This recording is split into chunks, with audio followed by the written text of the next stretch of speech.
2600 Video Computer System VCS, Oasis page on 298. TikTok. Back again with some more reading of the book Art of Atari by Tim Lapetino. Previously, we were learning about the 2600 Video Computer System, the VCS, on page 96.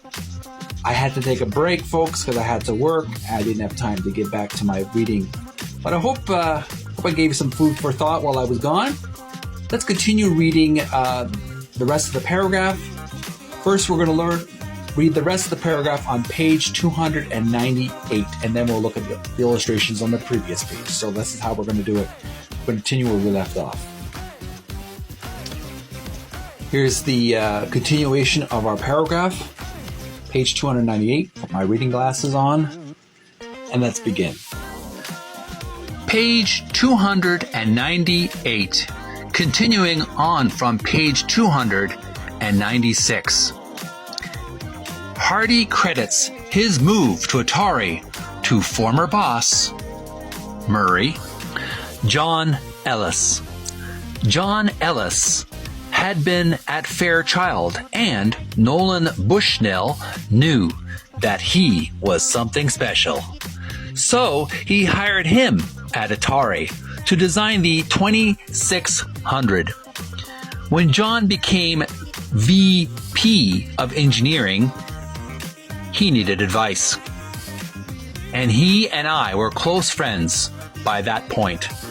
I helped him get up to speed at Atari, and he turned out to be a fantastic boss. John's philosophy at Atari was to give his engineers everything they needed to do the job right. Thompson's original design for the 2600 was a case made from injection molded, foamed polyethylene.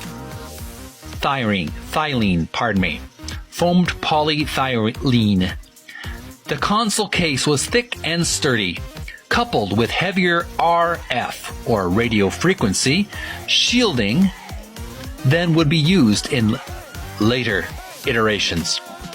All of those led to the first console being quite heavy, even though the interior hardware took up very little space. Thompson explained that the heft was to keep the console more stationary when compared to earlier, lighter versions, which were quote-unquote so light that you'd push in the cartridge and you could push it across the floor. Fans refer to this first version of the console as a quote-unquote heavy sixer because of its weight and 6 primary switches. The next iteration of the console, internally known as the 2600A, would later be known as a quote-unquote light sixer. Thompson explained that his inspiration came both from adjacent industries like stereo equipment, as well as his own observations about the needs of these emerging game players. I was thinking about it in terms of consumer audio, he said, and I also recognize that there was a lot more interaction with, column to the right, it. Playing with the controls, putting in the carts. I wanted the shape to cradle, to fit in your lap, as the controllers had to be close since they were corded. Even from the earliest days of this project, Atari had its sights on installing itself in living rooms in a way that other electronic toys were not. The company planned to position the console as a fixture in the home, rather than something to be used and stored out of sight. Marketing consultant Gene Landrum's initial product planning documentation for the 2600 called for it to be designed for living room or den aesthetics, analogous to stereo designs for permanent setting. There's a reference to page 23, I believe. Simulated wood grain and other home electronics references would make their way from the design requirements into final iconic status for the console. Thompson elaborated on those design choices.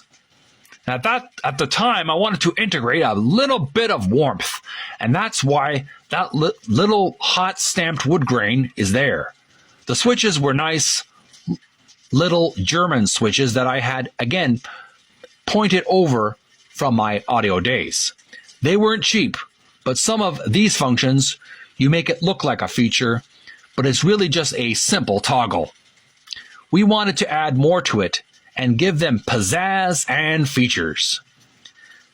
Design elements that today are intimately associated with the 2600, like its faux FAUX, faux wood grain and pebbled texture, were natural outgrowths of the product's need and the design processes of the time.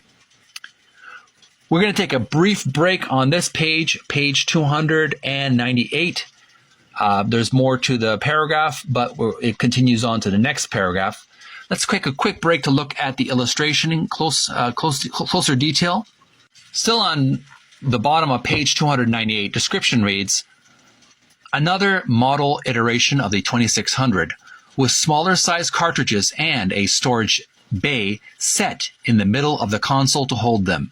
Also notice the earlier trigger-style joystick designs, which were never used, though design elements of that approach would eventually make their way into Atari's space-age joysticks in 1983.